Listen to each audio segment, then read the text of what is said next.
Comment faire la différence entre un vrai pasteur et un faux pasteur? Actuellement, tu ne peux pas me dire qu'il faut être pauvre sur la terre car le royaume des cieux appartient à ceux qui sont pauvres. C'est méchant de dire dans ce siècle que la richesse n'est rien du tout, que tout ce qui est important, c'est le royaume des cieux. Sachant bien sûr que pour vivre, genre, pour avoir la permission de vivre dans ce siècle actuellement, il faut avoir de l'argent. C'est tout simplement indispensable. Il y a celui-là qui ne sait absolument dans quoi il se lance. Il fait tout avec le cœur et il est très sérieux. La plupart du temps, vous allez les observer, ce sont des gens qui souffrent, ils sont maigres, ils ont des problèmes autour d'eux, parce qu'eux, ils font tout dans les normes. Et la plupart du temps, ces gens finissent par découvrir la vérité et se transforment après. Maintenant, il y en a ceux qui savent dès le début qu'en fait, ils sont dans le faux.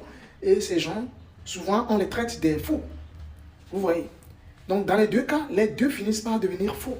Parce que quelqu'un qui a tellement souffert qu'après il découvre la vérité, il se lance aussi à faire le faux. Maintenant, il y a une troisième catégorie que moi j'aime personnellement. Ce sont ces gens de pasteurs qui n'aiment pas voir ses fidèles être pauvres.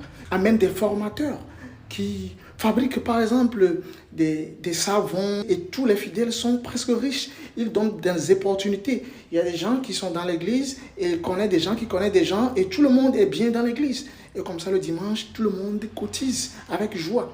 Moi, personnellement, j'irai dans une église où il y a plein d'opportunités. Une église où tu peux facilement connaître quelqu'un chez qui tu peux trouver de l'emploi, des gens qui connaissent des gens. Et le dimanche, tout le monde est en joie. Et le pasteur aussi est en joie.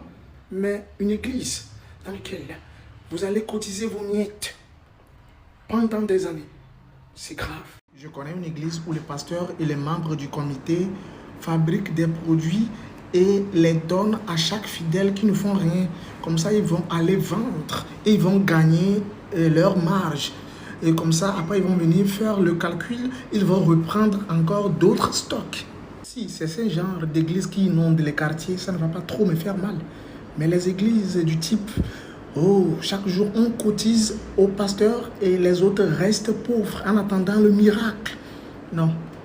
Et je précise que les images utilisées derrière n'ont rien à voir directement avec la vidéo que j'ai faite. C'est juste une